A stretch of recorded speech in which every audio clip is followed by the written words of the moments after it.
Okay. Well, speaking of songs, Mhm. you have a really, really nice song called "I'm a Christian Man." I've Yes. downloaded it, and Are I you love kidding? it. I Wow. love it. I love it. Amazing. So You know tell everything, me, don't you? yeah, Wow. I told you. Yeah. So tell me about that song, and do you have a CD on the rise? And Let me tell you what happened with that song.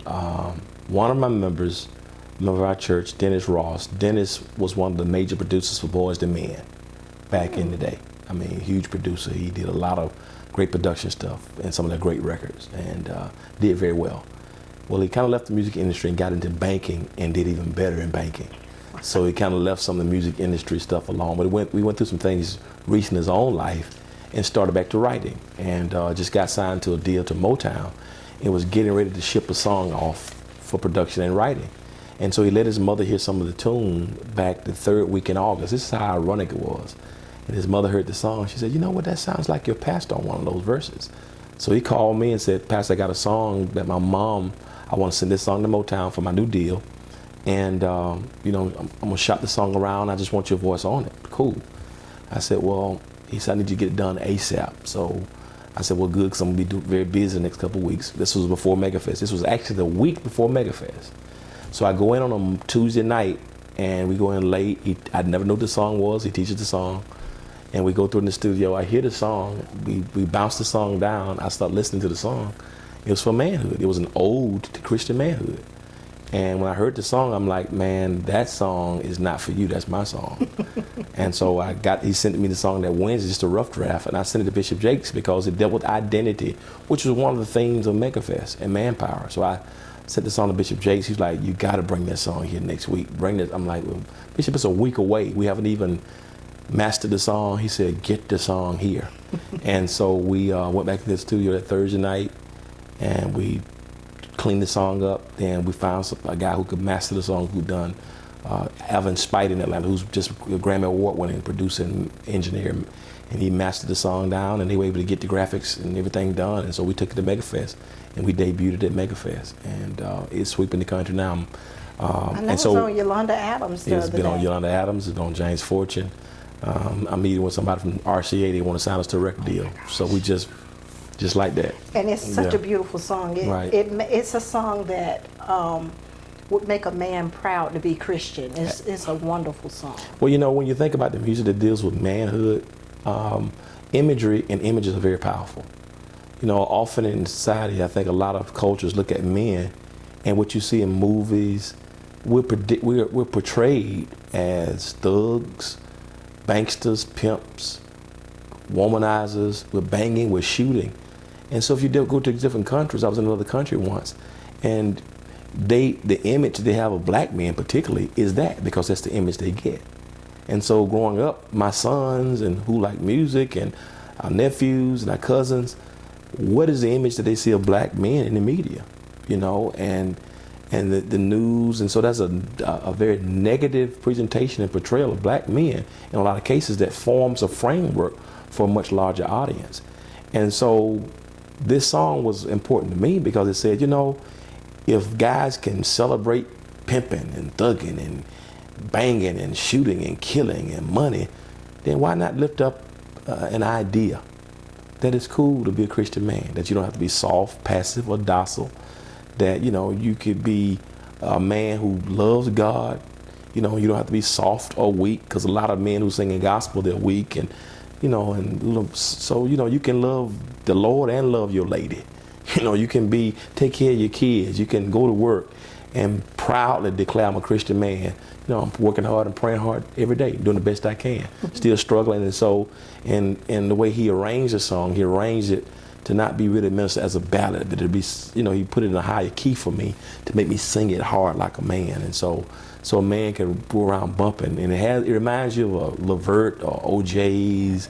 It kind of puts you in that groove, so it's not churchy. Right, it's nice. You know, so, but it's the message, so you can play it. You know, Ricky Smiley is playing it this week, and so a lot of people, we haven't, I mean, for the song to be played nationally already, and we only recorded it 3 weeks ago. I mean, you said if you stay small long enough, you will be made large soon enough. I forget how it goes. If you stay small enough long enough, God will make you big enough soon enough. And he determines what's big enough. Right. Well, Yeah. something else that I've noticed, I looked on your webpage and I noticed that you have a new book out. Absolutely. So tell me about your book. Amazing. You're a busy man. It's been a journey, to say the least. You know, I'm an avid reader, voracious reader and writer, and I did a series of sermons end of 2011, beginning of 2012, about the importance of dreams and becoming a dreamer. So many people have lost hope and been disenfranchised or disillusioned by the economy or by the negative things that have happened in their lives. And so God gave me a series of messages on the life of Joseph in the book of Genesis about how Joseph had a dream. And it was interesting because we initially called it When God Dreams, to kind of put some anthropomorphic qualities on God. But then people said, well, the dream means you sleep. And so that may have thrown people theologically. So we called it a God dream. And basically, we looked at it because a lot of people have dreams. I got dreams, I got goals, I got visions. But the challenge with a lot of us is, how do I know if what I'm dreaming or if it does not come to true? Well, I get frustrated. I got a dream, and my dream hasn't come to pass. And in the book, I basically look at the life of Joseph and say, there's a difference between a good dream and a God dream. Because every time you dream something doesn't mean it's divine inspiration. It could be indigestion. You know, you can eat chicken and hog maws and pork chops at 12 o'clock at night and then have a dream at 3 o'clock in the morning. Or you can watch a bad movie. So then we get so, old people, you know how we've been making, my hand was itching, I'm dreaming I got some money. Or if I dreamt about fish, somebody's going to be pregnant, So all these types of things. So how do you distinguish if your dream is your ambition or if your dream is your divine assignment? Because there's a difference between human ambition and divine assignment. Listen, I could dream every night that I'm going to be LeBron James. I could take basketball lessons 7 days a week. I could practice basketball 20 hours out of the day. But just because that's my ambition does not mean it's my assignment. I'll never be 6'8", no matter how hard I try, because that's not the assignment God had for me. And a lot of people can't properly demarcate between what is my human ambition, what is my divine assignment. What I love about Dr. King, and I use his dream as in one of the chapters. Dr. King's speech, we just celebrated the March on Washington 50 years. He never says, I dreamed a dream. He says, I have a dream. Wow. Which meant that the dream was a God dream. It was given to him by God. And 50 years later, we got an African-American president. Barack Obama was 2 years old when he had that dream. But it was a God dream. And how you know it's a God dream, because often a God dream is not for you. It's for others. It outlives you. And so if your dream is about you and, the lottery a couple of months ago, 600 million, and many of us want to play the lottery because I got dreams. But if your dream is only for your new yacht, your new island, only for you, but not for new generation, anybody else, then it's really not God. Because when it's a God dream, it's bigger than one individual. And so I think the book is going to help a lot of people to really, and to stop saying, okay, because I was brought up to believe you can be whatever you want to be. You can be whatever. And I don't necessarily believe that anymore. I know parents were trying to tell us that because labels and racism and gender and disability make people think, so that our parents would tell us you can be whatever you want to be.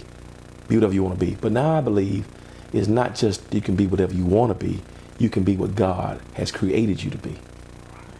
Because if you can't sing, you can want to be Aretha Franklin. And a lot of people get frustrated because they're trying to be what they want to be. But the question is, whatever you want to be is not what God created you to be. Wow.